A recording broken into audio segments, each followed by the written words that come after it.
దెకపొలి అనేటువంటి ఒక ప్రదేశం. దెకపొలి అనేటువంటి మాటకు 10 పట్టణాలు కలిగిన ప్రదేశం.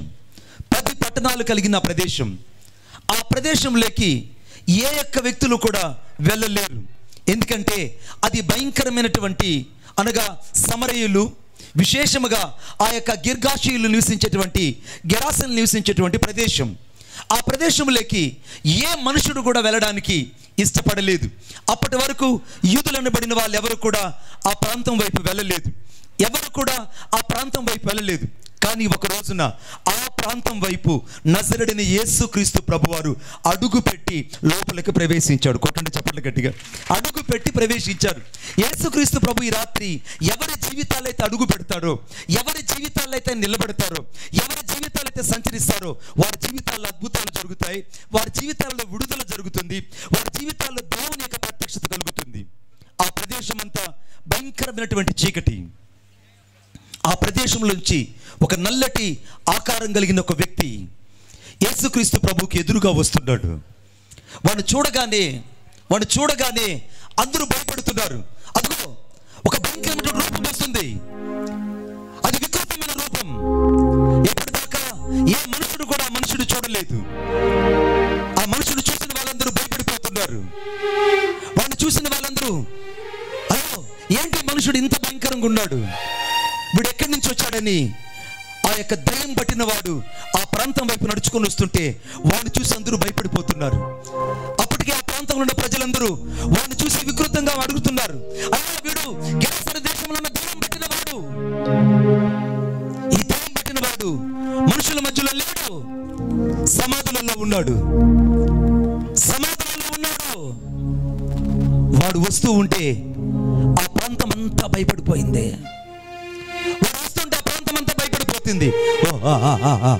అదిగో దయ్యం వస్తుంది. ఆ దయ్యం పెట్టిన వాడు వికృతంగా అరుస్తూ వస్తుంటే వాడు చూసిన వాళ్ళందరూ భయపడిపోతున్నారు. అరే ఎవరి చేత సాధుపడిన వీడు, ఎవరి చేత విడిపించబడ్డానికి ఇష్టపడలేని వీడు, ఎవరి చేత నడిపించబడ్డానికి ఇష్టపడలేని వీడు, వాడిని చూసిన వాళ్ళందరూ ఆశ్చర్యపోయి చూస్తున్నారు. హలో, ఏంటి ఇంత భయంకరంగా ఉన్నాడు ఈ మనుషుడు?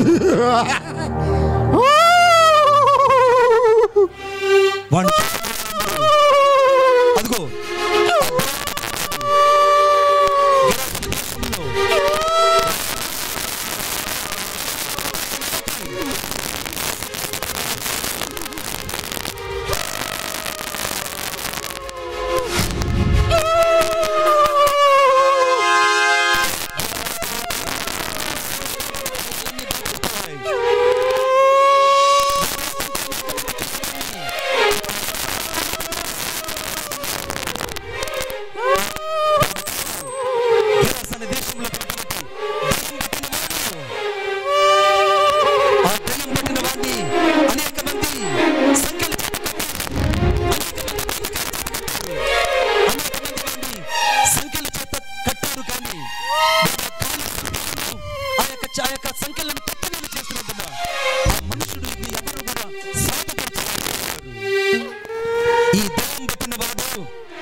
భయపడిపోయారు. వాడు మనుషుల మధ్యలో లేడు. వాడి జీవితం ఎలా ఉందంటే చాలా దుర్భరంగా ఉంది. వాడి జీవితం ఎలా ఉందంటే ఒక దుర్భరంగా ఉంది. ఏ మనుషులు కూడా ఇతని దగ్గరికి వచ్చి చూడడానికి ఎవరు రాలేదు. ఆ ఊళ్ళో ఉండే వాళ్ళందరూ కాళ్ళకి సంకెళ్ళు కట్టారు. ఆయన తొక్కు నీళ్ళు చేశాడు. చేతులకు సంకెళ్ళు కట్టాడు. ఆయన విని ఆ సంకెళ్ళు ఒక మహా భయంకరమైన వ్యక్తిగా తిరుగుతున్నాడు. ఈ రాత్రి దేవుని ఉద్దేశం ఏంటో తెలుసా? ఏ మత గ్రంథాలు ఈ మనిషిని వెతుక్కుంటూ రాలేదు. ఏ మత గ్రంథాలు ఇప్పటిదాకా వేదాలు అనబడినవి, ఇప్పటిదాకా ఖురాన్ అనబడింది, ఇప్పటిదాకా వేదాలు ఘోషిస్తున్నటువంటి మత గ్రంథాలు కూడా ఈ మనిషిని వెతుక్కుంటూ వెళ్ళలేదు. కానీ నజరేయుడైన యేసుక్రీస్తు ప్రభు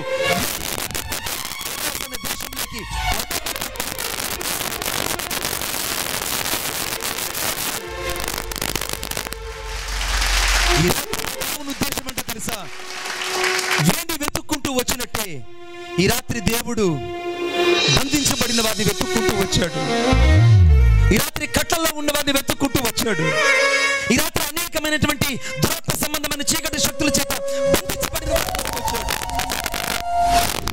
వీడు కూడా ఒకప్పుడు సామాన్యమైన మనుషుడే. He is living among the city of the people. వీడు ఒక సామాన్యమైన మనుషుడే. కానీ వీడికి పట్టినటువంటి దుర్గతి ఏంటో తెలుసా? దయ్యాలు పట్టాయి. దయ్యాలు వీడిని సమాధుల్లోకి తీసుకెళ్లిపోయాయి. దయ్యాలు వీడిని మనుషుల మధ్యలో నుంచి సమాధుల్లోకి తీసుకెళ్లిపోయాయి. వీడి నివాసం ఇప్పుడు సమాధులైపోయాయి. వీడి నివాసం ఇప్పుడు సమాధులైపోయాయి. ఇప్పుడు సమాధుల్లోకి వెళ్ళి ఆ సమాధుల్లో మనుషుల మధ్యలో వాడు జీవించలేక ఆ సమాజ మధ్యలో జీవిస్తున్నాడు. రాత్రి పగలు కేకలేస్తున్నాడు. వాడు వేస్తున్న వికృతమైన కేకలు తెలుసా? వాడు వేస్తున్నటువంటి ఆ భయంకరమైన కేకలు విని ఆ ఊరు వైపు వచ్చేవాళ్ళు కాదు. కనీసం వాడి బంధువులు కానీ, రక్త సంబంధులు కానీ, ఆత్మీయులు కానీ వీడిని ఆ ఊరిలో ఉన్న వాళ్ళు బాగు చేయాలని చూశారు కానీ వారి పద్ధతులేవి కూడా వీడిని బాగు చేయలేకపోయాయి. ఈ రాత్రి నీ జీవితంలో అనేకమైన కట్టుబాట్లు నిన్ను బాగు చేయలేకపోయాయి. అనేకమైనటువంటి మానవ సంకల్పమైనటువంటి పద్ధతులు నిన్ను బాగు చేయలేకపోయాయి.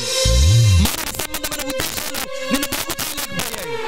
కానీ ఈ రాత్రి బాగుపడలేని జీవితాలని వెతుక్కుంటూ నజరేయుడైన యేసుక్రీస్తు ప్రభు ఈ గెరాసా అనే దేశంలో ఉన్నటువంటి ఈ దయ్యాలు పట్టిన వాడిని వెతికినట్టే ఈ రాత్రి యేసయ్యని వెతుక్కుంటూ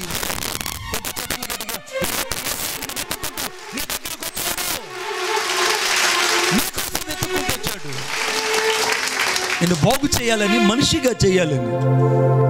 ఈ రాత్రి ఈ వాక్యం మీద నువ్వు ఎంతగా మనసు ఉంచగలిగితే, నువ్వు ఎంతగా ఈ వాక్యం మీద నీ మనసు ఉంచగలిగితే అంతగా పరిశుద్ధాత్మ దేవుడు నీతో మాట్లాడడం చూస్తావు. ఈ దయ్యం పట్టిన వాడి పరిస్థితి ఎలా ఉందో తెలుసా? మనుషులకు దూరం అయిపోయాడు, ఆత్మీయతకు దూరం అయిపోయాడు, బంధుత్వాలకు దూరం అయిపోయాడు, తాను మనిషిగా అన్ని విషయాలలో ఓడిపోయాడు. ఈ రాత్రి చాలా మంది పైకి భాగ్యంగా కనబడుతున్నారు కానీ అంతరంగంలో ఓడిపోయిన జీవితాలు ఇక్కడ ఉన్నాయి. అంతరంగంలో విసర్జించబడిన జీవితాలు ఇక్కడ ఉన్నాయి. అంతరంగంలో నెట్టివేయబడిన జీవితాలు ఉన్నాయి. అంతరంగంలో ఎవరికి కనబడలేనంత లోతైనటువంటి గాయాలు కలిగిన వాళ్ళు ఉన్నారు. యేసుక్రీస్తు ప్రభు వాడి దగ్గరకు వచ్చి చూచి జాలిపడినట్టే నా దేవుడి రాత్రి నిన్ను చూచి నీ మీద జాలిపడి నీకు విడుదల దయచేయడానికి యేసు ఇక్కడికి వెతుక్కుంటూ నిన్ను వచ్చాడు. యేసు నిన్ను వెతుక్కుంటూ ఇక్కడికి వచ్చాడు. యేసుక్రీస్తు ప్రభు వాడి దగ్గరకు వచ్చాడు. నీ పేరేం పేరు? What is your name? నీ పేరేం పేరు? నీ పేరేం పేరు?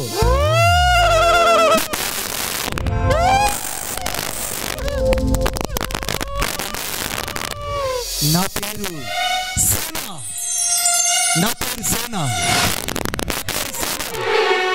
అనగానే ఇంగ్లీష్ లో రాయబడింది సేన అనే మాటకు లీజన్.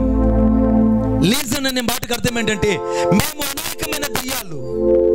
పేరుకు ఒక్కడే కానీ వీళ్ళు అనేకమైన దయ్యాలు ఉన్నాయి. పేరుకు ఒక్కడే కానీ అనేకమైన దయ్యాలు వీళ్ళు ఉన్నట్టే చాలా మంది జీవితాలలో మనం ఒక్కడే కానీ అనేకమైన దురాత్మ చేత ఉన్నారు. ఈ రాత్రి ఇక్కడ ఉన్నారు. యేసుక్రీస్తు ప్రభువు అడిగిన మాట నీ పేరేం పేరు అని అడిగాడు. మార్కు సువార్త 5వ అధ్యాయంలో నీ పేరేం పేరు? What's your name? నీ పేరేం పేరు అని అడగగానే, నీ పేరేం పేరు అని అడగగానే వాడు చెప్పిన మాట నా పేరు సేన. మేము అనేకులము. మేము పైకి ఒక్కరున్నట్టున్నాం కానీ మేము దాదాపు 2,000 మంది ఒక్కళ్ళనే ఉన్నాం. 2,000 మంది ఒక్కళ్ళు ఉండడం ఎలా సాధ్యం? ఈ రాత్రి మీరందరూ ఈ దయ్యం పట్టిన వాడిని చూస్తున్నారు. ఈ రాత్రి 2,000 దయ్యాలు ఒక్కళ్ళు ఉన్నట్టు చూస్తున్నారు. కానీ చాలా మంది మనుషుల మధ్య తిరుగుతుంటారు, చాలా మంది మనుషుల మధ్య సంచరిస్తుంటారు, చాలా మంది మనుషుల మధ్య జీవిస్తుంటారు. కానీ అంతరంగంలో కొన్ని దయ్యాలు ఉన్నాయి. అవి మనుషులు కనబడవు. రాత్రి కాగానే వాళ్ళ నుంచి బయటకు వచ్చి మనుషుల్ని వికృతమైన మనుషులుగా మార్చేస్తుంటాయి. మనుషుల్ని వికృతమైనటువంటి దురాత్మ చేత పట్టి పీడించబడి రకరకాల దురాత్మ దురాత్మల చేత మనుషులు పీడించబడతారు. తెల్లవారయ్యే లోపల వారు పెద్ద మనుషులుగా తిరుగుతారు. కానీ రాత్రి రాగానే, చీకటి పడగానే అనేకమైనటువంటి శరీర ఇచ్చలు, మానవ సంబంధమైన ఇచ్చలు వారి శరీరం నుంచి బయటకు వచ్చి వారు ఎలా ఉంటారంటే ఈ దయ్యం పట్టిన వాడి కంటే ఘోరంగా ఉంటారు. ఆ దయ్యం ఒక మాట చెప్పింది. మార్కు రాసిన సువార్త 5వ అధ్యాయం, మార్కు రాసిన సువార్త 5వ అధ్యాయం. కాదు బిడ్డ, నీ పేరేం పేరు? 6వ వచనం 7వ వచనం. నీ పేరేం పేరని అడుగుగా 9వ వచనం. మరియు ఆయన నీ పేరేమని వారిని అడుగుగా వారు నా పేరు సేన ఏలయనగా మేము అనేకులమని చెప్పాడు. వీడు చెప్పిన మాట మేము పేరుకు అనేకులము. ఈ దెయ్యం బట్టల నుంచి అందరూ వీడిని చూసి దెయ్యం పట్టింది అనుకుంటున్నారు. దెయ్యం పట్టింది వీడికి కాదు, దయ్యం పట్టింది నీకు. భక్తి జీవితం బాగానే ఉంది, కానీ అంతరంగంలో ఎక్కడ ఇంకా దేవుడు లేని జీవితం నీ జీవితంలో ఉంది. పైకి ఎక్కడో బాగానే ఉన్నావు, కానీ ఎక్కడో శరీర సంబంధమైన కోరికలు సావలేని జీవితం కలిగి ఉన్నావు. పైకి ఎక్కడో బాహ్యంగా భక్తిగా ఉన్నావు, కానీ అంతరంగంలో దేవుని శక్తి లేకుండా ఉన్నావు. ఈ రాత్రి దయ్యం పట్టింది వాడిక నీకు? ఆలోచించుడు. వాడు చెప్పిన మొదటి మాట మేము అనేకులం అన్నాడు. అదిగో వాళ్ళలోంచి ఒక దెయ్యం వస్తుంది, వాళ్ళలోంచి ఒక దెయ్యం వస్తుంది.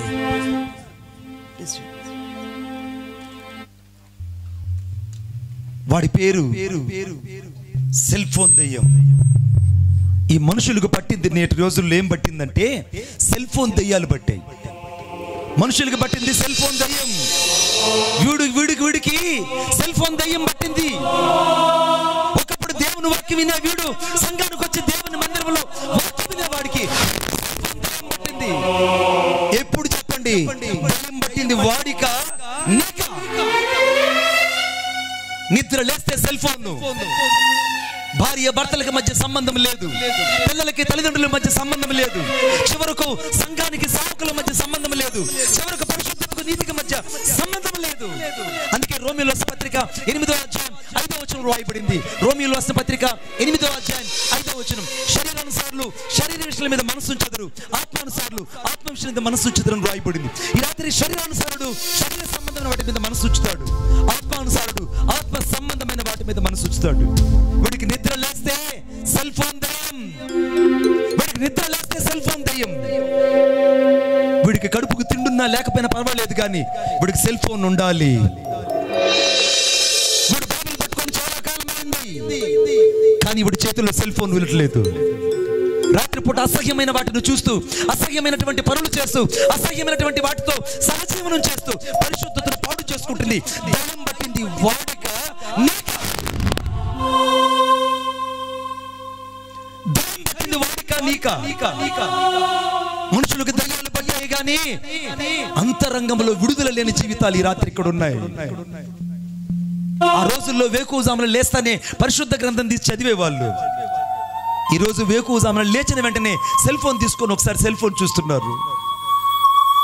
భక్తి జీవితం ఏమైపోయిందో, నీతి కలిగిన జీవితాలు ఏమైపోయాయో, దేవుని కొరకు వైరాగ్యంగా బతకవలసిన జీవితాలు ఏమైపోయాయో. సెల్ ఫోన్ మాయల్లో మనుషులు పడి జీవితాలు పాడు చేసుకుంటున్నారు.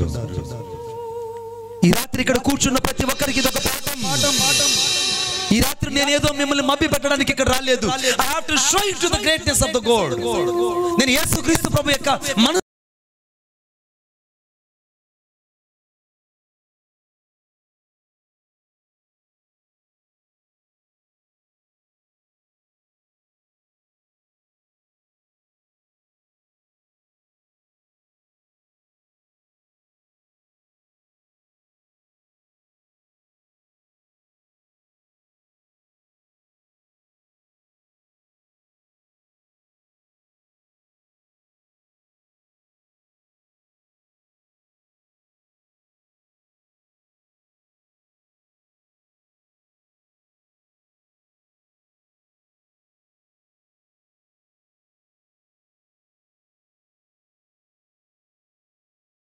ఉన్నటువంటి ఒక గొప్ప భావాన్ని మీకు తెలవచాలని వచ్చాను.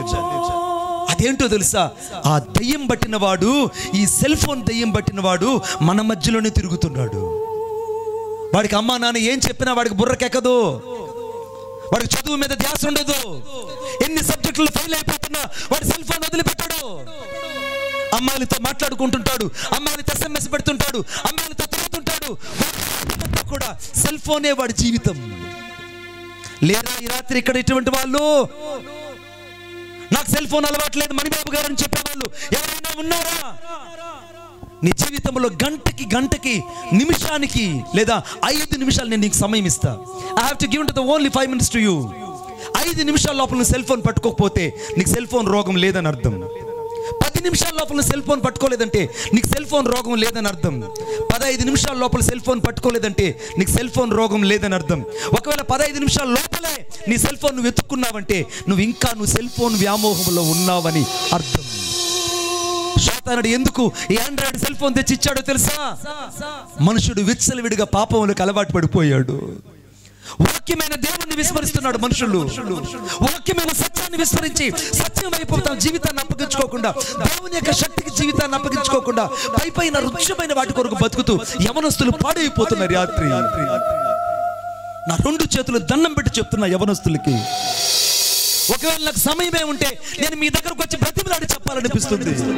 కారణం నీ సెల్ ఫోన్ వల్ల నీ చదువు పాడైపోతుంది రా యవనస్తుడా. నీ సెల్ ఫోన్ వల్ల నీ భవిష్యత్తు పాడైపోతుంది. నీ సెల్ ఫోన్ వల్ల నువ్వు చేరవలసిన డెస్టినేషన్ పాడైపోతుంది. మానగలవా నీవు? వాడికి పట్టింది సెల్ ఫోన్ దెయ్యం. ఆ దెయ్యం చెప్పిన మాట ఏంటో తెలుసా? మేము అనేకులము, పైకి ఒక్కడే కానీ లోపల ఒక దెయ్యం ఉన్నట్టే. ఈ రాత్రి నువ్వు ఒక్కడే కానీ నీ లోపల ఒక దెయ్యం ఉంది. ఆ దెయ్యం పేరే సెల్ ఫోన్ దెయ్యం. ఆ రోజుల్లో చిన్నపిల్లలకి చిన్న బొమ్మలు కొనిచ్చేవాళ్ళం, ఆడిచ్చేవాళ్ళం. ఇప్పుడు పిల్లలు ఆడుకోవడం లేదు, సెల్ ఫోన్ ఆన్ చేసి పెడితే వాళ్ళు అన్నం తింటున్నారు. అంటే దాని అర్థం ఏంటంటే పిల్లలు కూడా సెల్ ఫోన్కి అడిక్ట్ అయిపోయారు. నేను మీకు ఒక యథార్థమైన సంఘటన చెప్తా. బెంగళూరు పట్టణంలో ఒక అబ్బాయి ఒక అమ్మాయికి హాయ్ బంగారం అని SMS పెట్టాడు. హాయ్ బంగారం. ఆ అమ్మాయి వాడికి ముద్దు పేరు హాయ్ సింగారం అని పేరు పెట్టుకునింది. నిజం చెప్తున్నా నేను, హాయ్ సింగారం అని పేరు పెట్టుకునింది. ఇద్దరి మధ్య కమ్యూనికేషన్ కాంట్రవర్సీ జరుగుతుంది. కొద్ది రోజుల తర్వాత ఆ అమ్మాయి బెంగళూరు నుంచి వీడి దగ్గరకు వచ్చేసిన తర్వాత వీడు ఆ అమ్మాయిని చూసి ఆశ్చర్యపడిపోయాడు. ఎందుకంటే ఆ అమ్మాయి సెల్ ఫోన్ను ఆ యొక్క ఫేస్బుక్లో పెట్టిన ఫోటో వేరు, ఆ అమ్మాయి అక్కడికి వచ్చి చూస్తే ఆ అమ్మాయి రూపం వేరు. కారణం ఏంటంటే ఆ అమ్మాయి అంత భయంకరంగా ఉంది. వీడు అప్పటికే ఆ అమ్మాయికి అర్థమవుతుందా, అన్ని వాయిస్ మెసేజ్లు ఇవ్వడం వల్ల అవన్నీ ఆ అమ్మాయి రికార్డ్ చేసుకొని వచ్చి పోలీస్ స్టేషన్లో పెట్టింది. నన్ను చేసుకుంటావా చస్తావా అని. వీడు ఆశలన్నీ ఒక్కసారి కుప్పగూలిపోయాయి. వాళ్ళమ్మ నాన్న గుండెలు బాదుకొని ఏడ్చారు. వాడికి ఇంజనీర్ చదువుకునే కుర్రాడు, గత్యంతరం లేక ఆ అమ్మాయిని చేసుకున్నాడు. కొద్ది రోజుల తర్వాత ఆ అమ్మాయి ఎవరో తెలుసా?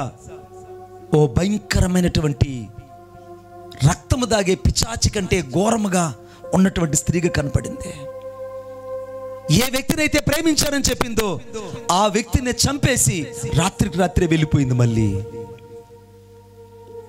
ఆ అమ్మాయిని వెతకడానికి పోలీసులు వెళ్తే ఆ అమ్మాయి చెప్పిన ఒకే ఒక మాట, సెల్ ఫోన్లో కనపడిన అబ్బాయిలను చంపడం నాకున్న హాబీ అని చెప్పింది.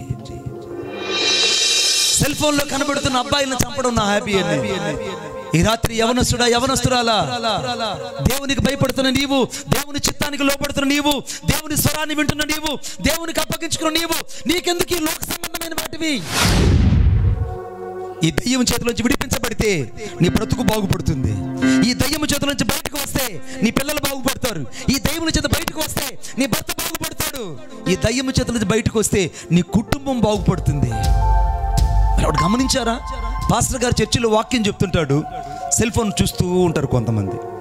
పాస్టర్ గారు చర్చిలో వాక్యం చెప్తుంటారు, సెల్ ఫోన్ చూసుకుంటుంటారు. ఇంట్లో 5 మంది ఉంటే 5 మందికి 5 సెల్ ఫోన్లు. దీని అర్థం ఏంటో తెలుసా?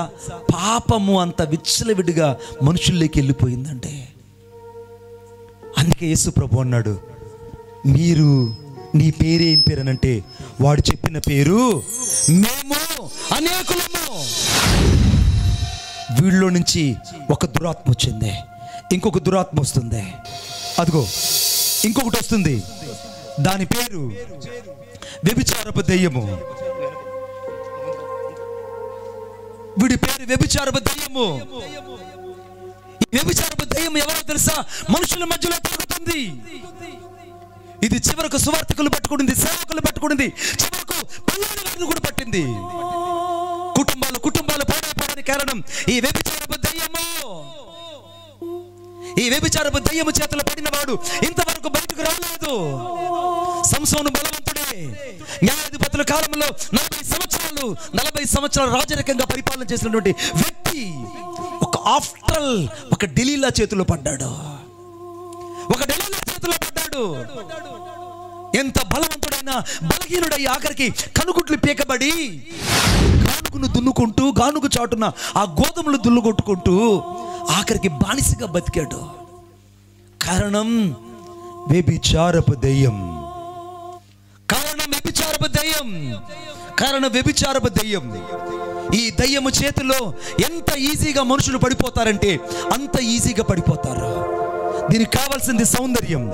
అందుకే వాక్యంలో రాయబడింది, అందము మోసకరము, సౌందర్యము వ్యర్థం. కానీ మనుషులు ఈ రోజుల్లో అందం మీద ఆశ పెట్టుకున్నారు, సౌందర్యం మీద మనసు ఉంచారు. దావీదు కీర్తనలో రాయబడినట్టు ఆయన మన సౌందర్యం కోరినవాడు ఆయనకు నమస్కారం చేయడని రాయబడింది. ఇప్పుడు దేవుని సౌందర్యం కోరుకునే వాళ్ళు కరువైపోయారు. మీకు ఒక మాట చెప్పనా, నేను సంసోను అంత బలవంతుడు ఇశ్రాయేల్ దేశంలో ఎవ్వరూ లేరు. గట్టిగా చప్పట్లు కొట్టండి, గట్టిగా. అంత గొప్ప బలవంతుడు. ఆ బలవంతుణ్ణి ఒక్క బలహీనురాలైన స్త్రీ బంధించి ఫిలిస్తీన్ దేశంలో తీసుకెళ్లి పడేసి కనుగుడ్లు ఊడబెరికినప్పుడు సంసోను వెలివెల్లాడుంటాడు అనుకుంటున్నాను నేను. అయ్యో, నా దేవుడు నాతో చెప్పిన మాట ఎంత సత్యం. అందుకే యోబు గ్రంథం 32వ అధ్యాయం, యోబు గ్రంథం 32వ అధ్యాయం 1వ వచనంలో, నేను నా కన్నులతో నిబంధన చేసుకుని ఉన్నాను. I have to covenant with my eyes. నా కన్నులతో నేను నిబంధన చేసుకున్నాను.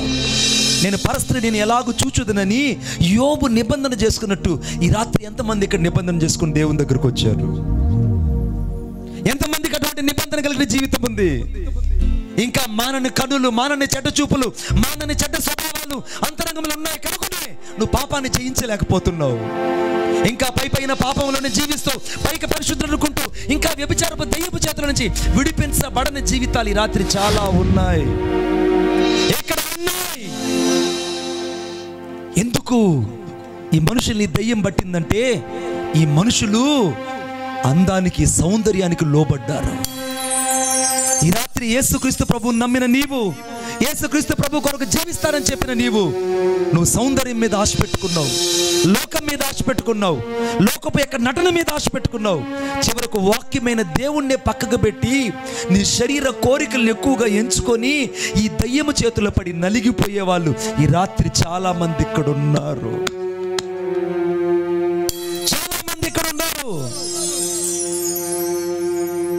వారి ద్వారా జీవితాలే పాడైపోయాయి. సంసార జీవితాన్ని చూస్తే అందరికీ భయం వేసింది. అంత పెద్ద బలవంతుడు ఒక్క స్త్రీ చేతిలో చనిపోవడం ఏంటి? ఈ రాత్రి దేవుని వాక్యం చెప్తుంది, నువ్వు ఎంత బలవంతుడైనా, నువ్వు ఎంత అభిషేకం కలిగిన వ్యక్తి అయినా, ఎంతగా నువ్వు పాటలు పాడగలిగిన వ్యక్తివైనా, ఎంత సౌందర్యవంతుడైనా, ఎంత బలశూరుడైనా, ఈ రాత్రి నీకేదో ఒక బలహీనత పట్టింది. ఆ బలహీనతే నేను విశ్వాసం నుంచి పక్కకి నెట్టేస్తుంది. అందుకే హెబ్రీయుల రాసిన పత్రిక 12వ అధ్యాయం 1వ వచనం రాయబడింది. హెబ్రీయుల రాసిన పత్రిక 12వ అధ్యాయం 1వ వచనం, ఎంత గొప్ప సాక్షి సమూహము మేఘం వల్లే మనల్ని ఆవరించినందున మనము కూడా సులువుగా చిక్కులు పెట్టు పాపమును విడిచిపెట్టి అని రాయబడింది. నిన్ను సులువుగా చిక్కులు పెట్టే పాపం ఏదో ఈ రాత్రి నీ హృదయంలో ఉంది. సహోదరుడా, ఈ వాక్యం నుంచి పక్కకు వెళ్ళకో. సహోదరి, ఈ వాక్యం నీది కాదనుకొని వెళ్ళకో. దేవుడు నీతో ఈరోజు సూటిగా మాట్లాడుతున్నాడు. సులువుగా చిక్కులు పెట్టే పాపము ఏదో నీ విశ్వాసాన్ని పట్టేసింది. సులువుగా చిక్కులు పెట్టే పాపం ఏదో నీ పరిశుద్ధతను పట్టేసింది. సులువుగా చిక్కులు పెట్టే పాపం ఏదో ఏదో నీ విశ్వాస జీవితాన్ని ముందుకు వెళ్ళనీయకుండా వెనక్కి లాగేస్తుంది. పైపైన పరిశుద్ధత కలిగి బతకాల్సిన నీవు అంతరంగంలో ఇంకా నువ్వు లోతైన పశ్చాత్తాపం లేకుండా పైపైన భక్తి కలిగి లోపల దేవుని శక్తిని ఆశ్రయించినట్టే ఉంది రాత్రి నీ జీవితం. దయ్యం పట్టింది వాడిక నీకా? వాడికి పట్టిన దయ్యమైన 10 మందికి కనబడ్డాడు. కానీ ఈ రాత్రి అనేక దయ్యాలు నీలో ఉండి ఎవ్వరికి కనబడకుండా లోపల ఉన్నావు. నీకు పట్టిన దయ్యాల సంగతి గురించి ఈ రాత్రి నువ్వు ఆలోచించకపోతే నీ పరిస్థితి కడుహీనంగా ఉంటుంది. వాడు చెప్పిన మాట, మేము అనేకులము, వీఆర్ మెనీస్, మేము అనేకులం. 3వ దయ్యం వస్తుంది. ఆ 3వ దేవుడు, ఆ దయ్యం పేరే తాగుబోతేయేమో. ఇది లేని ఊరు లేదు, ఇది లేని ఇల్లు కూడా లేదు. ఏ ఇల్లాలకు కూడా ఈ దయ్యం నాకు తెలుదు అని చెప్పే ఇల్లాలు ఈ ఊర్లోనే లేదు. గట్టిగా హల్లెలూయా చెప్పండి, ఇంకా గట్టిగా చెప్పండి. దేవుణ్ణి నమ్ముకుని కూడా, యేసుక్రీస్తు ప్రభుని ఎరిగి కూడా నువ్వు ఇంకా అంతరంగంలో తాగుబోతు స్వభావాన్ని కలిగి ఉన్నావంటే నిన్నేమన్నాలి బిడ్డ? ఈ రాత్రి దేవుని ఆత్మ నీ గురించి దుఃఖపోతుంది. ఈ రాత్రి పరిశుద్ధులుగా జీవించాల్సిన నీవు చిన్న చిన్న డీజే పార్టీలకి వాటికి పెళ్లిళ్ళకి వీటికని వెళ్ళి తాగుబోతులాగా మారిపోయావు. నువ్వు చెప్పే మొదటి మాట ఏంటో తెలుసా? అప్పుడప్పుడు it's a normal thing, I will be take this brother, this is not important to me. ఇది నాకు పెద్ద విషయం ఏం కాదు. చిన్న బలహీనతే అనుకున్నావు. మరలా చెప్తున్నాను నేను, చిన్న బలహీనత అనుకున్నావు. ఆ చిన్న బలహీనత ఎంతవరకు తీసుకొచ్చింది? నీ కుటుంబంలో సమాధానం లేకుండా చేసింది, నీ బిడ్డల మధ్య సమాధానం లేకుండా చేసింది, చివరికి నీ ఇంట్లో నెమ్మది లేకుండా చేసింది. కారణం ఈ తాగుడు దురాత్మ వల్ల వాళ్ళు ఎంతగానో అల్లాడిపోతున్నారు. కేరళలో ఒక సంఘటన జరిగింది. 3 బిడ్డలు, భార్య భర్త ఒక చిన్న తోటలో పనిచేసేవాళ్ళు, ఒక చిన్న బత్తాయి తోటలో పనిచేసేవాళ్ళు. భర్తకి తాగుడు అలవాటు ఉంది. ఒకరోజు బాగా తాగేసి వచ్చాడు. ఆ మైకంలో భార్యతో తగాదా చేసుకున్నాడు. భార్య ఏదో అన్నది. ఆ కర్కోటకుడు అప్పుడు దాకా ప్రియంగా పెంచుకున్నటువంటి ఆ కుటుంబాన్ని తన చేతులారా కత్తి తీసుకొని తన 3 బిడ్డలను, తన భార్యను ముక్కలుగా నరికేశాడు. వాడు అక్కడే కుప్పగూలిపోయాడు. ఉదయాన్న వాడిని పోలీస్ స్టేషన్ తీసుకెళ్ళి పెడితే వాడు చెప్పిన మాట ఏంటో తెలుసా? రాత్రి ఏమి జరిగిందో నాకు గుర్తు లేదన్నాడు. రాత్రి ఏం జరిగిందో నాకు గుర్తు లేదు. నా బిడ్డ, ఈ రాత్రి కూటంలో దేవుని ఉద్దేశం ఏంటో తెలుసా? ఏదైతే నీ జీవితంలో నీకు ఒక బలహీనతగా ఉన్నదో అది ఏదో ఒక దెయ్యమై కూర్చొని ఉంది. ఈ రాత్రి నీకు తాగుబోతు దెయ్యం ఉండొచ్చు, ఉండకపోవచ్చు, కానీ లోపల మాత్రం దానికంటే ఘోరమైన కొన్ని దెయ్యాలు ఉన్నాయి.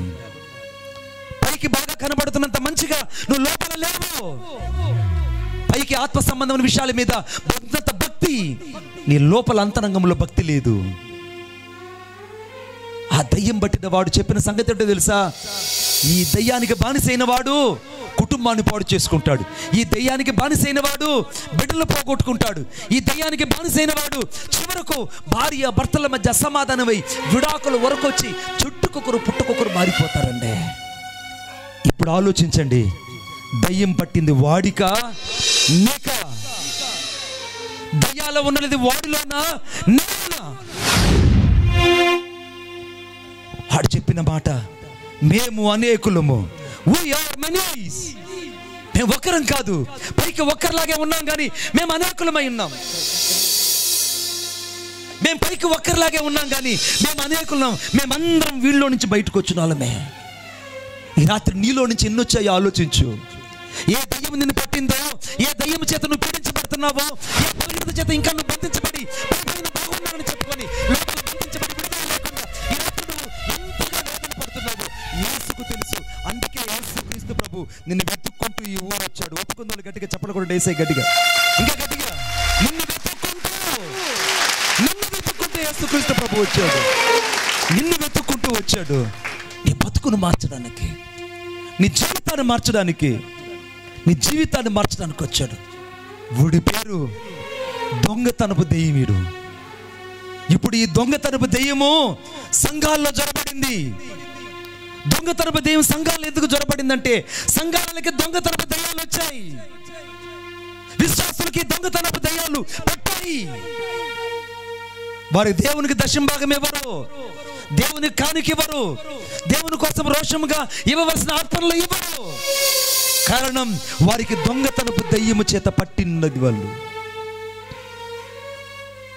వారు దశంభాగాన్ని దొంగిలిస్తారు, పైకి మేము బాగున్నాం అంటారు. దేవుని కానుకలు ఇవ్వరు, మేము బాగానే ఉన్నాం అంటారు. ఒక అతను నా దగ్గరకు వచ్చాడు, మణిబాబు గారు నేను బాగా తాగుతూనే ఉన్నా, బాగానే ఉన్నా, నేను పాపం చేస్తూనే ఉన్నా, చర్చికి వెళ్ళినా వస్తూ ఉన్నా, నేను దశంభాగం ఇవ్వడం లేదు, అయినా నేను ఆశీర్వదించబడి బాగానే ఉన్నా, ట్రాక్టర్ కొనుక్కున్నా, ఇల్లు కొనుక్కున్నా, అన్నీ కొనుక్కున్నా, అన్నీ బాగున్నాయని అన్నాడు.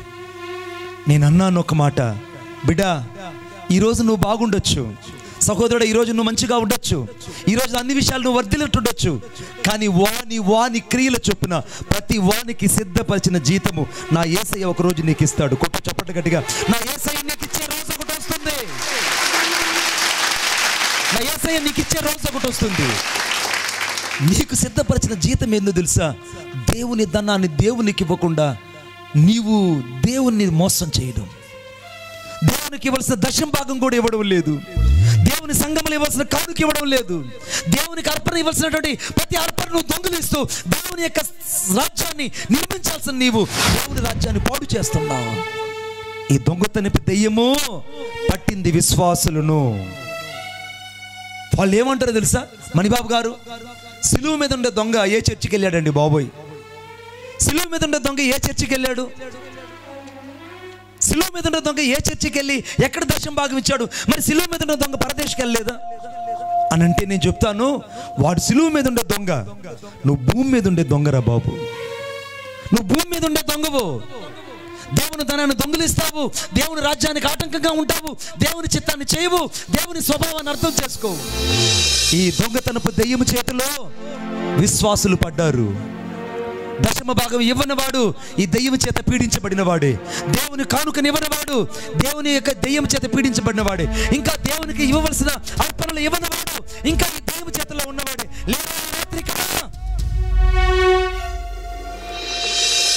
ఇన్ని దెయ్యాలు ఒక్కళ్ళలో నుంచి బయటకు వస్తే మనిషి ఎలా బతుకుతున్నాడా? ఇది నా ప్రశ్న. ఇన్ని దెయ్యాలు ఒక్కళ్ళలో నుంచి వచ్చాయి. ఇప్పుడు నీలో నుంచి ఎన్ని దెయ్యాలు ఉన్నాయి ఒకసారి నువ్వు ఆలోచించుడు.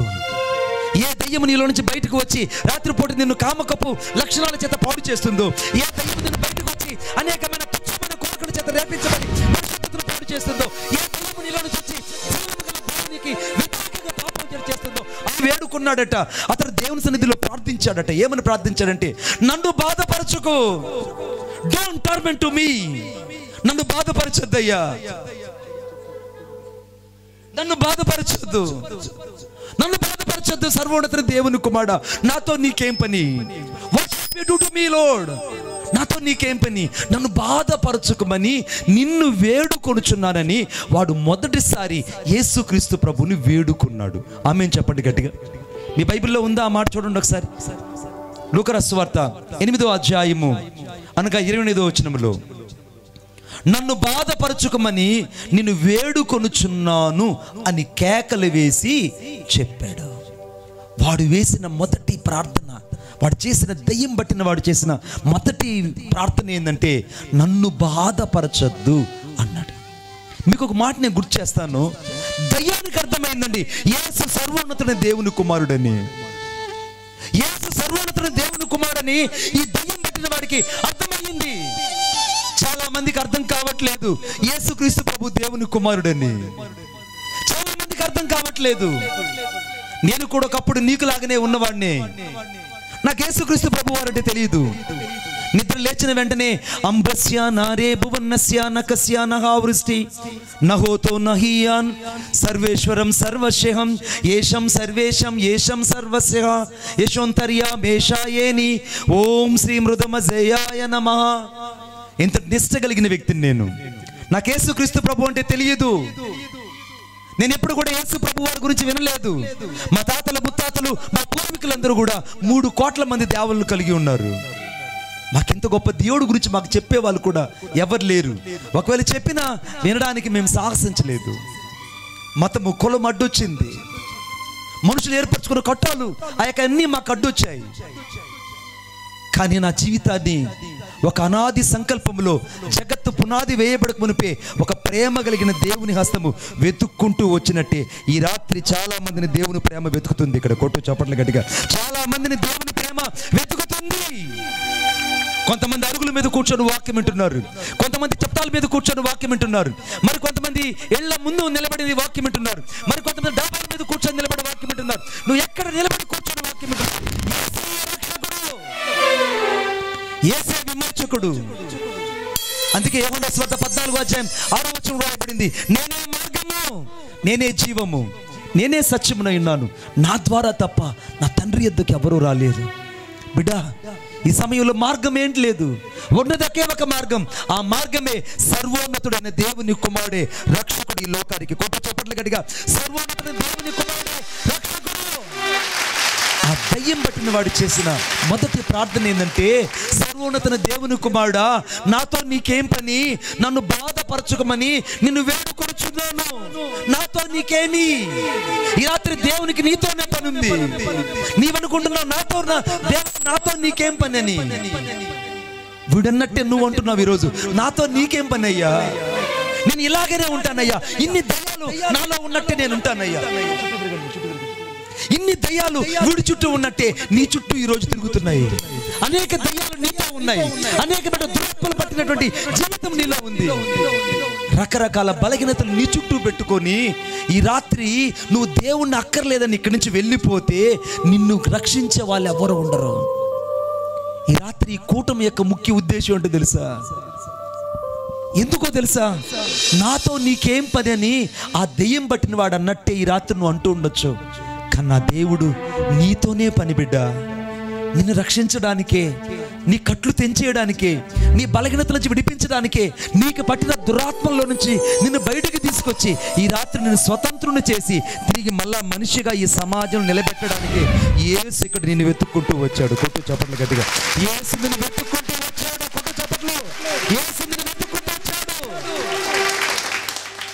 వాడు చేసిన మొదటి ప్రార్థన ఏంటో తెలుసా? నన్ను బాధపరచుకోమని నిన్ను వేడుకొనుచున్నాను అన్నాడు. దేవుడు ఆ ప్రార్థన విని ఆమేన్ అన్నాడు, ఆమేన్ అన్నాడు. రెండవ చూద్దాం దయచేసి, నాతో పాటు చూడండి. కాదు బిడ్డ, లూకా రాసిన సువార్త 8వ అధ్యాయము 32వ వచనం. అక్కడ విస్తారమైన పందుల మంద కొండ మీద మేయుచుండును గనుక వాటిలో చొచ్చుటకు ఆయన వేడుకొనగా సెలవిచ్చాడు. చాలు బిడ్డ. రెండవది, ఆ దెయ్యము చేసిన రెండవ ప్రార్థన ఏంటంటే, పందుల మందలేకి మమ్మల్ని పంపడానికి సెలవివ్వయ్యా. పందుల మందలేకి వెళ్ళిపోతామయ్యా మేము అంటే, దెయ్యాలు పందుల మందలేకి పోవడానికి ఇష్టపడ్డాయి కానీ పాతాళానికి పోవడానికి దెయ్యాలు ఇష్టపడలేదు. ఈ దెయ్యం అడిగిన రెండో మాట చేస్తా, మమ్మల్ని పాతాళానికి పంపించొద్దు, మమ్మల్ని పాతాళానికి పంపించొద్దు. ఆ పాతాళం భయంకరమైంది. పాతాళం ఎంత భయంకరమైందంటే అక్కడ అగ్ని ఆరదు, పురుగు చావదు, ఏడ్పు కొరకడము. పాతాళములో అగ్ని ఆరదు, పురుగు చావదు, ఏడ్పు. దయ్యాలు భయపడిన ప్రదేశం అంటే తెలుసా? పాతాళానికి పంపించొద్దు అన్నాయండి. కానీ మనుషులకు పాతాళం అంటే భయం లేదు, మనుషులకు పాతాళం అంటే భయం లేదు, మనుషులకు పాతాళం అంటే లెక్కలేదు.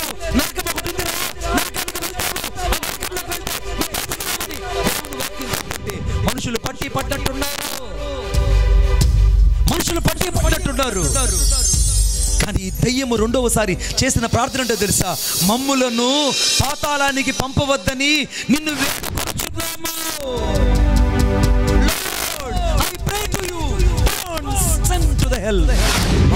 నరకానికి పంపించద్దయ్యా.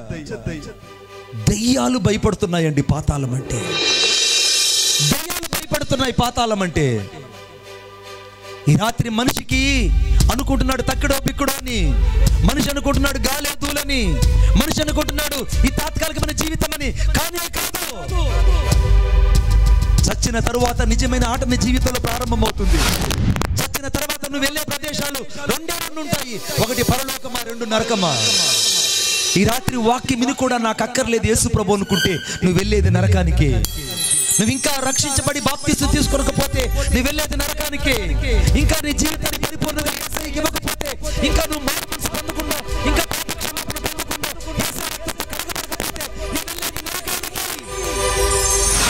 అక్కడ అగ్ని ఆరదు, పురుగు చావదు, ఏర్పు పళ్ళు కొరుకుట అక్కడ ఉంటుందని సాక్షాత్ యేసుక్రీస్తు ప్రభు చెప్పాడు. మీకు ఒక మాట నేను చెప్తున్నాను, అందరూ మనసు పెట్టినండి, మనసు పెట్టినండి అందరూ. ఖురాన్లో సూరా 233 అనేటువంటి ఒక పేజీలో ఒకటి ఉంది. ఏంటనంటే నరకములోనంట తాగడానికి నీళ్లు దొరకవని బైబిల్ చెప్తుంది. లూకా సువార్త 16వ అధ్యాయంలో నరకములు ఎక్కడ కూడా నీళ్లు దొరకవు. ఇక్కడ మనుషులు మినరల్ వాటర్ లేకుంటే బతకరు, కానీ పాతాళములో మాత్రం నీళ్లే దొరకవు. గుర్తుపెట్టుకోండి, పాతాళములో నీళ్లే దొరకవు. అక్కడ నీళ్లకు బదులుగా ఒక లావా అనగా అగ్ని ప్రవాహము, అగ్ని నదిలో పారే నీళ్లు తాగమని చెప్తాడట సాతానుడు. మనుషులు ఆ నీళ్లు తాగలేక పెదాలు కరుచుకుంటూ నాలుకలు చప్పడి పడిపోయి కేకలు వేస్తుంటారట. అయ్యో అయ్యో, మేము నరకానికి ఎందుకు వచ్చాం, యేసుని మేము అర్థం చేసుకోలేకపోయామని. నువ్వు ఎంత ఏడ్చినా ప్రయోజనం ఉండదు. ఆ రోజు ఎంత నువ్వు ఏడ్చినా ప్రయోజనం ఉండదు. నరకములో ఉన్నది ఏంటో తెలుసా? భయంకరమైనటువంటి ఆకలి. నరకములో ఆకలి. 1 గంట ఇక్కడ తిండి లేకపోతే ఉండలేవు, 2 రోజులు ఉపవాసం ఉండలేవు. కానీ నరకానికి వెళ్ళిన వాడికి జీవితంలో అన్నమే దొరకదు, తిండే ఉండదు వాడికి.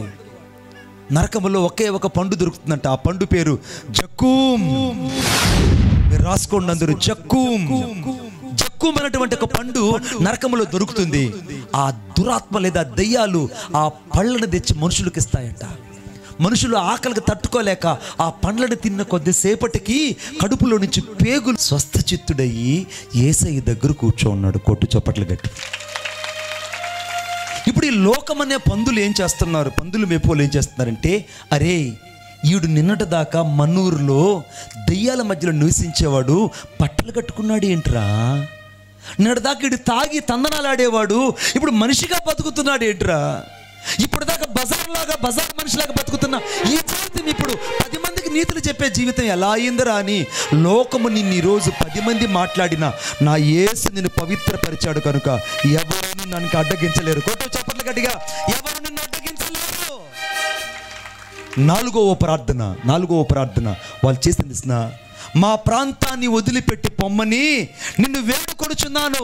ఓ యేసుక్రీస్తు ప్రభువా, మా ప్రాంతాన్ని విడిచిపెట్టి పో, మా ప్రాంతాన్ని వదిలిపెట్టి పొమ్మని నిన్ను వేడుకొనుచున్నాము, బతిమాలు కొనుచున్నామన్నారు. వాళ్ళు చేసిన ప్రార్థన కూడా యేసు ప్రభు ఆలకించారు. ఇది ఎవ్వరికి తెలియని సత్యం.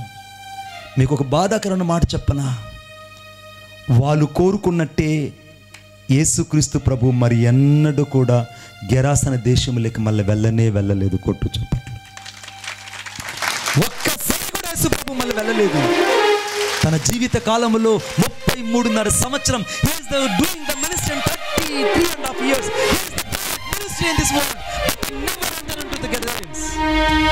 తిరిగి మళ్ళా గెరాసన దేశంలోకి వెళ్ళలేదు. కారణం వాళ్ళు వెళ్ళిపోమన్నారు కనుక ఆయన వెళ్ళిపోయాడు. ఈ రాత్రి నా యేసయ్య ప్రేమ కలిగిన దేవుడు, నువ్వు రమ్మంటే నీలోకి వస్తాడు, తృణీకరిస్తే వెళ్ళిపోతాడు. నువ్వు ప్రేమతో ఆహ్వానిస్తే నీ జీవితంలోకి వస్తాడు. నువ్వు నా కొద్ది యేసయ్య అనుకుంటే ఆయన వెళ్ళిపోతాడు, మరి అన్నడు రాడు. ఆ దేవుడు ప్రేమ కలిగిన దేవుడు, ఆప్యాయత కలిగిన దేవుడు, పాపిని మనిషిగా మార్చగలిగిన దేవుడు. వాళ్ళ ప్రార్థన కూడా విని యేసుక్రీస్తు ప్రభు ఆ యొక్క గెరాసన దేశాన్ని వదిలిపెట్టి వెళ్ళిపోతున్నాడు. ఎందుకంటే వీళ్ళు చెప్పారుగా, ఓ మాంత్రికుడా మా ఊరు వదిలిపెట్టి పో అనగానే యేసుక్రీస్తు ప్రభు మౌనంగా, యేసు ప్రభు ఆయన శిష్యులు అందరూ కలిసి మళ్ళా తిరిగి ఓడ ఎక్కి వెళ్ళిపోవడానికి నడుచుకొని వస్తూ ఉన్నారు. వస్తుంటే వీడు పరిగెత్తుకొని వచ్చి, యేసయ్యా ఎక్కడికి వెళ్తావు యేసయ్యా, నువ్వు ఎక్కడికి వెళ్తావు?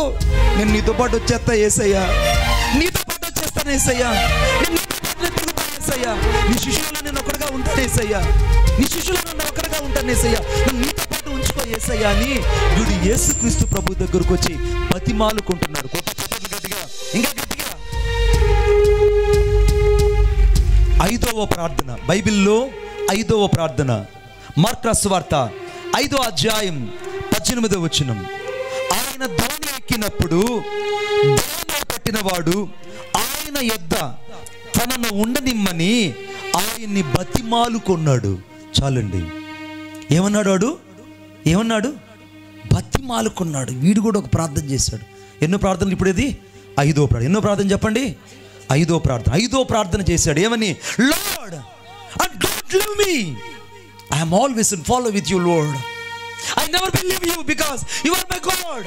నువ్వు నా దేవుడు అయ్యా, నేను నిన్ను విడిచిపెట్టును, నిన్ను వదిలిపెట్టి నేను ఉండలేనేసయ్యా. ఒకప్పుడు నేను నా చేతుల సంఖ్యలు, నా చేతులకు తోళ్ళు, నన్ను భయంకరమైన సమాధులను విసిరించేవాడిని. 2000 దయ్యాలు నాలో ఉండేదయ్యా. నన్ను వెతుక్కుంటూ వచ్చి నా జీవితాన్ని బాగు చేశావు, నా బతుకును బాగు చేశావు. నువ్వు ఉన్న చోటే ఉంటా, నువ్వు తిన్న చోటే ఉంటా, నీ శుచులు ఉన్న చోటే ఉంటా, నీతో పాటు నేను వచ్చేస్తాను ఏసయ్య అని వీడు ఏసయ్యతో పాటు వచ్చేస్తున్నాడు. కొట్టండి చప్పట్లు గట్టిగా, ఇంకా గట్టిగా. అక్కడ రాయబడిన మాట తెలిసిన, వాడు బతిమాలు కొనును గాని అన్ని ప్రార్థనలకు దేవుడు ఆమేన్ ఆమేన్ ఆమేన్ అన్నాడు. దయ్యాలు చేసిన 3 ప్రార్థనలను అంగీకరించాడు. గెరాసన దేశంలో పందులు మేపే వాళ్ళు చేసిన ప్రార్థనకి ఓకే అని వెళ్ళిపోయాడు. కానీ వీడు చేసిన ప్రార్థనకు మాత్రం నో అన్నాడు. నేను అలాగ చేయను అన్నాడు. వాడు ఏడ్చేస్తున్నాడు. అదేంటయ్యా, ఈ ఊరోళ్ళు నిన్నే వెళ్ళిపోమ్మని చెప్పిన వాళ్ళు నన్ను ఉంచుతారయ్యా ఈ ఊర్లో? నేను ఇక్కడ ఉండలేనేసయ్యా, నేను ఇక్కడ ఉండలేనేసయ్యా. నన్నే తరవేసిన ఈ మనుషులు నిన్నే ఆ ఊర్లోంచి వదిలిపోమ్మని ఈ మనుషులందరూ నీకు బతిమలాడి నేను వెళ్ళిపోమ్మని చెప్పారే, నిన్నే వెళ్ళగొట్టిన ఈ మనుషులు నన్ను ఉంచుతారంటయ్యా ఈ ఊర్లో? నేను వచ్చేస్తా ఏసయ్యా నీతో పాటు, నీ శిష్యులలో ఒక్కడిగా ఉంటాను ఏసయ్యా. నువ్వు ఎక్కడికి వెళ్ళిపోతే అక్కడికి నేను వస్తాను ఏసయ్యా, నన్ను నీతో కూడా ఉండనిమ్మని వాడు కూడా యేసు ప్రభుని బతిమలాడాడు. కానీ యేసుక్రీస్తు ప్రభు వాడికి సెలవీయక అని రాయబడింది. కొట్టు చప్పట్లు గట్టిగా. వానికి సెలవీయక. ఇంగ్లీష్లో రాయబడింది, the Jesus shall not give the permitted to him, the Jesus shall not the accepted to his prayer. దేవుడు అతని ప్రార్థనను నిరాకరించాడట.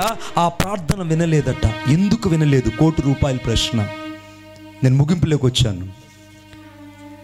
పందులు మేపే వాళ్ళ ప్రార్థన విన్న దేవుడు, 3 సార్లు దయ్యాలు పట్టినటువంటి అపవిత్రాత్మటువంటి ఆ దయ్యాలు చేసిన ప్రార్థన విన్న దేవుడు, స్వస్థపరచబడిన ఒక వ్యక్తి చేసిన ప్రార్థన దేవుడు నో, నేను నీకు అనుమతి ఇవ్వను అని అన్నాడు. ఎందుకన్నాడో తెలుసా? ₹1,00,00,000 ప్రశ్న. యేసు ప్రభు ఒక మాట అన్నాడు. ఏమన్నాడు తెలుసా? చదవండి నాతో పాటు అందరూ. లూకా సువార్త 8వ అధ్యాయము 38వ వచనం. 8వ అధ్యాయం 38వ వచనం. చదువు బిడ్డ. అయితే ఆయన, నీవు నీ ఇంటికి తిరిగి వెళ్ళి దేవుడు నీకెట్టి గొప్ప కార్యాలు చేశాడో తెలియచెయ్యమని వానితో చెప్పి వాడిని పంపివేశాడు. కొట్టు చప్పట్లు గట్టిగా, ఇంకా గట్టిగా, చచ్చు చప్పట్లుగా దేశాయికి. దేవుడు నీకెట్టి కార్యాలు చేశాడో అది నువ్వు వెళ్ళి మొదట నీ ఇంట్లో వాళ్ళకి చెప్పన్నాడు. ఈ రాత్రి అందరు గుండెల మీద చేసుకుని చెప్పండి, నీ ఇంట్లో వాళ్ళకి నువ్వు ఒక సాక్షిగా ఉన్నావా? నువ్వు నీ ఇంట్లో వాళ్ళకి నువ్వు ఒక సాక్షిగా ఉన్నావా? నీ ఇంట్లో నీ భార్యకు నువ్వు ఒక సాక్షిగా ఉండాలి, నీ భర్తకు నువ్వు ఒక సాక్షిగా ఉండాలి, నీ పిల్లలకు నువ్వు ఒక సాక్షిగా ఉండాలి, నీ సంఘానికి నీవే ఒక సాక్షిగా ఉండాలి. యేసు ప్రభు అన్నమాట, దేవుడు నీకు ఎంత గొప్ప కార్యాలు చేశాడో, దేవుడు నిన్ను ఎలా రక్షించాడో నీ వెళ్ళి నీ ఇంట్లో వాళ్ళకి చెప్పయ్యా, నువ్వు నాతో పాటు రావద్దన్నాడు. వీడు బాధతో అక్కడే నిలబడి ఉన్నాడు. యేసు ప్రభు పడవెక్కి ఆ దోణి ఎక్కి ఆ 12 మంది శిష్యులందరూ కలిసి ఆ పడవెక్కి వెళ్ళిపోతూ ఉన్నారు. వీడు ఒక్కడే ఆ దరి మీద దగ్గర నిలబడ్డాడు. వీడొక్కడే దరి దగ్గర నిలబడ్డాడు. ఈ రాత్రి నా దేవుడు నిన్ను కూడా నిన్నొక్కడే ఈ ఊర్లో ఒక సాక్షిగా ఉంచాడు. కొట్టు చప్పట్లు గట్టిగా. నిన్నొక్కడే. You are that only for the witness of the God. You are that only for the witness of the God. నువ్వు దేవునికి ఒక సాక్షిగా ఉండాలి. నువ్వు దేవునికి ఒక సాక్షిగా ఉండాలి. దేవునికి ఒక సాక్షిగా ఉండాలి. బైబిల్ ఏమన్నా తెలిసిన, వాడు అంతటా వెళ్ళి ఆ దెకపోలి ఆ పరిసర ప్రాంతాలకు వెళ్ళి ఆ 10 పట్టణాలకు వెళ్ళి యేసుక్రీస్తు ప్రభు తనకెట్టి గొప్ప అద్భుత కార్యములు చేసెను, అవి ఆ ప్రజలకు వివరించాడని రాయబడింది అక్కడ. కొట్టు చప్పట్ల గట్టిగా. వాడు ఒక సువార్తికుడిగా మారిపోయాడు, ఒక మిషనరీగా మారిపోయాడు. ఒక సువార్తికుడిగా మారిపోయి వాడు ఆ ఊర్లో నుంచి బయటికి వెళ్ళి చెప్పాడు. ఇంట్లో వాళ్ళకి సాక్షి కాదు, 10 పట్టణాలకి వాడు ఒక పాస్టర్గా మారిపోయాడు. కొట్ట చప్పట్ల గట్టిగా. 10 పట్టణాలకి వాడు ఒక సాక్షిగా మారిపోయాడు. 10 పట్టణాలకి వాడు వెళ్ళి సువార్త చెప్పాడు. 10 పట్టణాలకి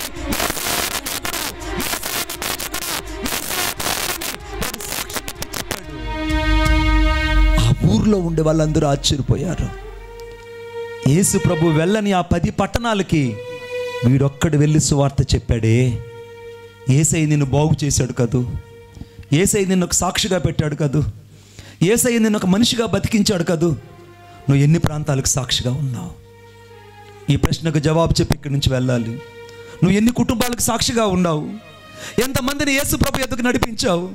ఎంతమందిని క్రీస్తు ఎద్దుకు నడిపించగలిగావు? ఎంతమందికి రక్షకుడిని యేసుక్రీస్తు ప్రభుని పరిచయం చేయగలిగావు? నువ్వు ఒక్కడే నమ్ముకో, నువ్వు ఒక్కడే చచ్చడం వల్ల ఎవరికి ప్రయోజనం రా బిడ్డ? నీ ఊరికి కానీ నీకు కానీ ప్రయోజనం ఉండదు. నువ్వు బ్రతికినా చచ్చినా యేసు కొరకు ఎప్పుడైతే బతుకుతావో, యేసులాగా ఎప్పుడైతే జీవిస్తావో, నీ ద్వారా కొన్ని 100 మంది యేసు ప్రభుని తెలుసుకుంటారు. కొట్టు చెప్పండి గట్టిగా. కొన్ని 100 మంది యేసుక్రీస్తు ప్రభుని ఈ దెకపోలి పట్టణాల కంటే ఈ 10 పట్టణాలకి వీడొక్కడే వెళ్ళి సువార్త చెప్పాడండి. యేసు ప్రభు వెళ్ళలా, యేసు ప్రభు 12 మంది శిష్యులు వెళ్ళలా. వీడొక్కడే ధైర్యం చేసి ఆ ఊర్లో ఉండే వాళ్ళందరికీ వెళ్ళి యేసయ్య ఎలా ఇడిపించాడో, యేసయ్య ఎలా స్వస్థపరిచాడో, యేసయ్య ఎలాగ మనిషిగా చేశాడో, యేసయ్య ఎలాగ నన్ను తను వాడుకున్నాడో ఆ ఊరు వాళ్ళకి సాక్ష్యాలు చెప్తుంటే ఆ ఊరు వాళ్ళ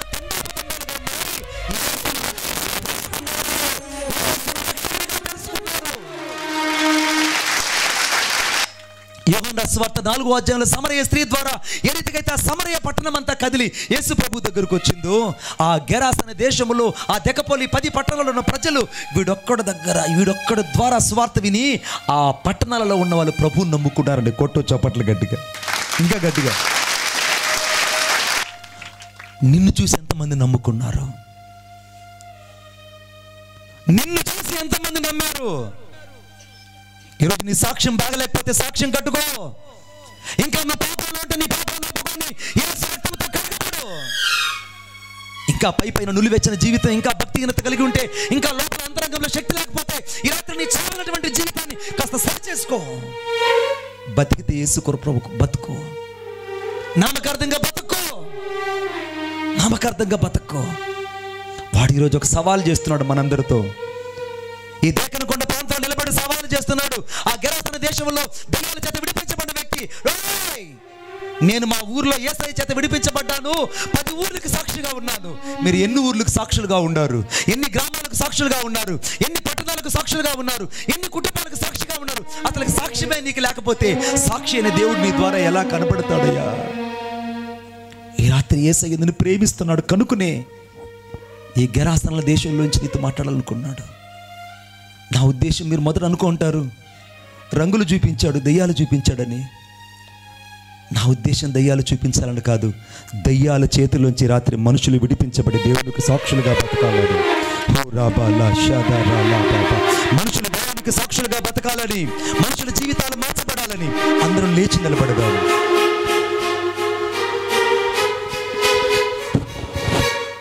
అందరం ఒకసారి ఆకాశం చేతులు పైకెద్దాం. అందరం ఒకసారి, అందరం, ప్రతి ఒక్కరు మనసు ఎవ్వరు మాట్లాడకూడదు. Don't talk to anybody. మాట్లాడద్దు అని చెప్పాను. దేవుని మహిమ ఇక్కడ ఉంది, మాట్లాడద్దండి. దేవుని సన్నిధి ఇక్కడ ఉంది, మాట్లాడద్దు అని చెప్పాను. నాతో పాటు ప్రార్థన చెప్పండి. యేసయ్యా, ఇంకా గట్టిగా, యేసయ్యా ఈ రాత్రి నీ రక్తము చేత నన్ను కడిగి పరిశుద్ధపరచండి. నా హృదయంలోనికి మిమ్ములను నా రక్షకుడుగా అంగీకరిస్తున్నాను. ఈ రాత్రి నా ప్రతి పాపాన్ని నీ ఎదుట ఒప్పుకొనుచున్నాను. నా హృదయంలోనికి మిమ్ములను నా సొంత రక్షకుడుగా అంగీకరిస్తున్నాను. నా జీవితంలోనికి మీరు రండి, నన్ను నడిపించండి. ఇక నుంచి ఏ చెడు అలవాటు నా హృదయంలో ఉండకుండా ఈ రాత్రి నుండి నేను మనిషిగా బతకడానికి మరలా నా కృప దయచేయండి. యేసు నామములో నా ప్రతి పాపాన్ని నీ ఎదుట ఒప్పుకొనుచున్నాను. నీ రక్తము చేత నన్ను కడిగి శుద్ధీకరించమని యేసు నామములో ప్రార్థించుచున్నాను తండ్రి, ఆమేన్.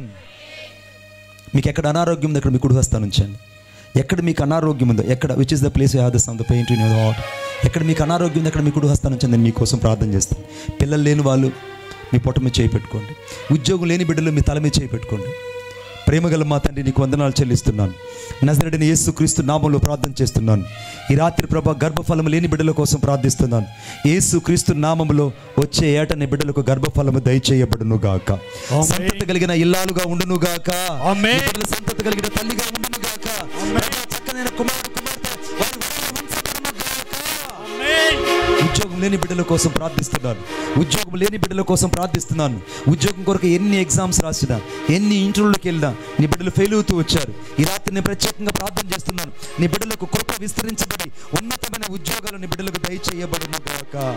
ఉన్నతమైన ఉద్యోగాలు నీ బిడ్డలకు దయచేయబడును గాక. నీ బిడ్డలు చదువుతున్న చదువుకు తగ్గట్టు ఉన్నతమైన ఆశీర్వాదం నీ బిడ్డలకు కలుగును గాక. ఇప్పుడు అనారోగ్యంతో నీ బిడ్డల కోసం ప్రార్థిస్తున్నాను. ఎక్కడైతే నీ బిడ్డలు తమ కుడి హస్తాన్ని ఉంచుకున్నారో ఇప్పుడే యేసుక్రీస్తు నామములో స్వస్థత కలుగును గాక. యేసు నామములో స్వస్థత కలుగును గాక. ఇప్పుడే స్వస్థత, ఆరోగ్యము, క్షేమము నీ బిడ్డలకు దయచేయమని ప్రార్థన చేస్తున్నాను. ప్రతి వ్యాధి వదిలిపోవును గాక. క్యాన్సర్ వ్యాధులు వదిలిపోవును గాక. భయంకరమైన చీకటి శక్తుల నుంచి నీ బిడ్డలకు విడుదల కలుగును గాక. చీకటి శక్తుల నుంచి విడుదల కలుగును గాక. ప్రతి విధమైన అపవిత్రమైన శక్తుల నుంచి నీ బిడ్డలకు విడుదల కలుగును గాక. ప్రతి విధమైన చేతబడి చల్లంగి శక్తుల నుంచి విడుదల కలుగును గాక. ఈ రాత్రి నీ బిడ్డలకు ఇచ్చిన విడుదల కొరకే వందనాలు. ప్రతి వ్యాధిని మీరు ముట్టినందులకే వందనాలు. ప్రతి వ్యాధిని స్వస్థపరచలకే వందనాలు. ఈ రాత్రి చిన్న బిడ్డలను తాకినందులకే వందనాలు. పెద్దవారిని తాకినందులకే వందనాలు. సంఘ పెద్దలను తాకినందులకే వందనాలు. సంఘాన్ని దర్శించినందులకే వందనాలు. సంఘ బిడ్డలను తాకినందులకే వందనాలు. ఈ రాత్రి దూరం నుంచి వచ్చిన సేవకులందరి యొక్క సేవలు, వారి పరిచర్యలు యేసుక్రీస్తు నామములో ఆశీర్వదించబడును గాక. మీ కృప కలిగిన ఆశీర్వాదంతో నీ బిడ్డలు నింపమని కోరుకుంటూ నజరేయుడైన యేసయ్య శక్తి కలిగిన నామములో ప్రార్థన చేసి వేడుకొనుచున్నాను తండ్రి, ఆమేన్. చప్పట్లు కొట్టి యేసయ్యను మహిమపరుద్దాం. మహిమ ఘనత ప్రభావం యేసయ్య కలుగును గాక. యేసయ్య ఈరోజు మాతో మాట్లాడారు అనేవాళ్ళు గట్టిగా యేసయ్యకి హల్లెలూయా చెప్తూ చప్పట్లు కొట్టండి. ఇంకా గట్టిగా. Thank you lord. దయచేసి కూర్చుందాం. ఈ సమయాన్ని నేను అయ్యగారికి ఇస్తున్నాను.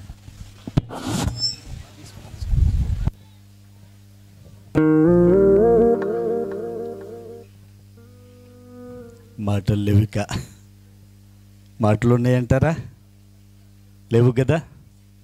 మాట్లాడుకోవడం లేవు కదా. ప్రార్థన చేసుకుందామా? మన మధ్యలో ఉన్నటువంటి దైవజనులు అనక్ పాస్టర్ గారు వచ్చి ప్రార్థన చేస్తారు. ఆశీర్వాదంతో సెలవు తీసుకుందాం.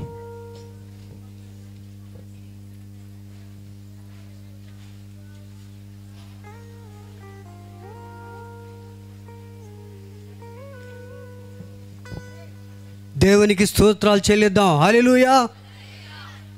చక్కటి వాక్యం విన్నాం. ఎన్ని వేలు పోయి దెయ్యాలు బయటికి చెప్పండి? 2000. ఒక్క మాట బైబిల్లోని చూపించి నేను ప్రార్థన చేస్తా. మత్తయి సువార్త 12:44 ఒక మాట చదవండి. ఒక మాట.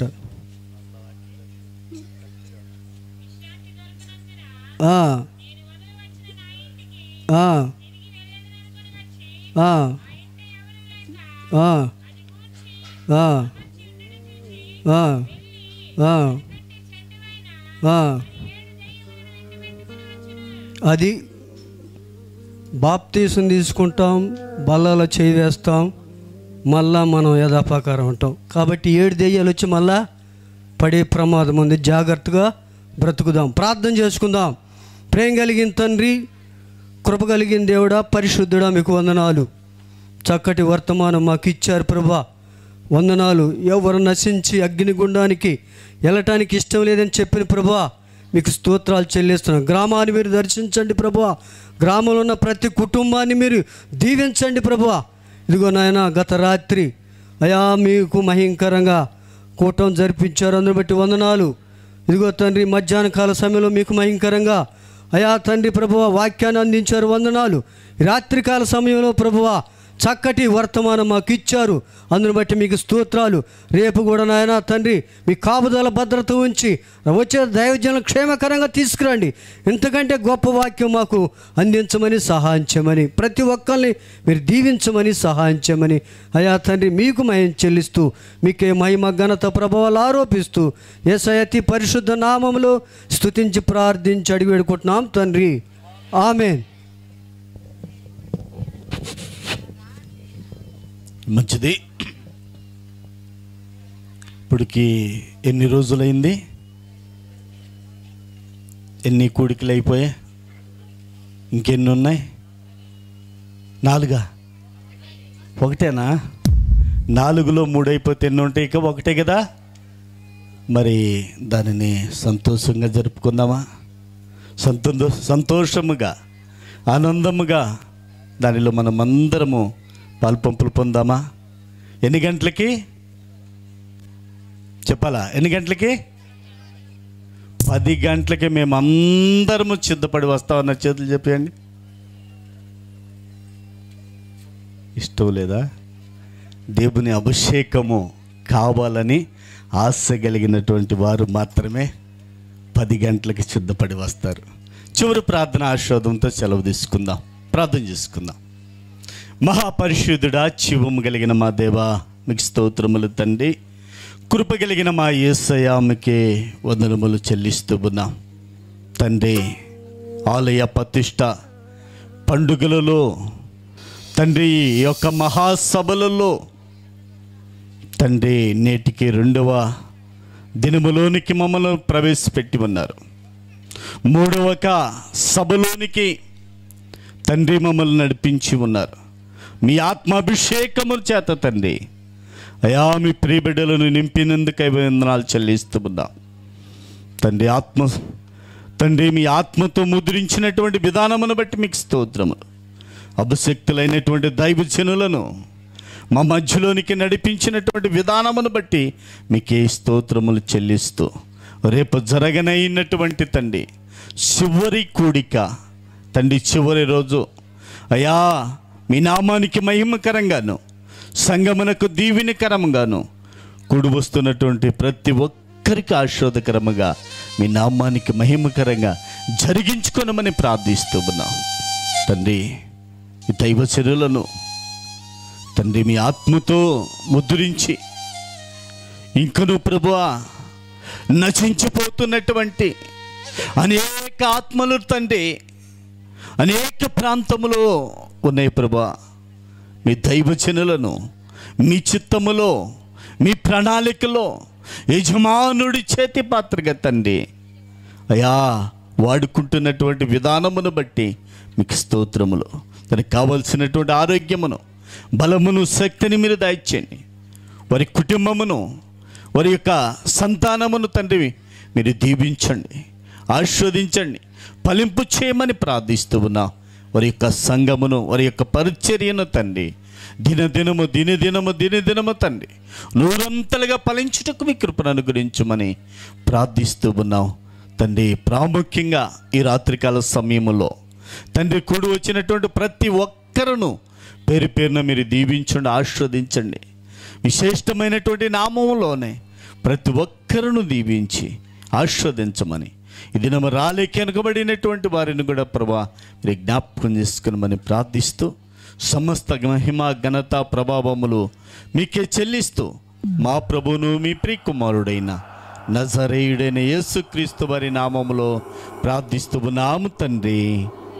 ఆమేన్. పరలోకమందున మా తండ్రి, నీ నామం పరిశుద్ధపరచబడునుగాక, నీ రాజ్యం మాకొచ్చునుగాక, నీ చిత్తం పరలోకమందు నెరవేరినట్లు భూమి యందు నెరవేరును గాక. మాకు కావలసిన అనుదిన ఆహారము నేడు మాకు దయచేయము. మా రుణస్థులను మేము క్షమించిన ప్రకారంగా మా రుణములను క్షమించము.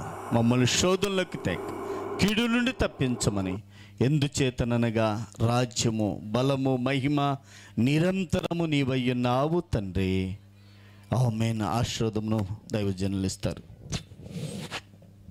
మన ప్రభు అయినటువంటి యేసుక్రీస్తు వారి కృప, తండ్రి అయిన దేవుని యొక్క ప్రేమ, పరిశుద్ధాత్మ దేవుని సహవాసమైన సన్నిధి సదాకాలం మనకును, మనవలే కూడి ఉన్న సకల పరిశుద్ధులకును, సంఘాలకును, విశేషంగా సేవకులకును, ఈ మీటింగ్స్ ఏర్పాటు చేసినటువంటి ఈ బ్యాప్టిస్ట్ యొక్క సంఘానికి ఆయన కృపతోడే ఉండి ఈ గ్రామాన్ని ఆశీర్వదించి దీవించునుగాక. ఆమేన్.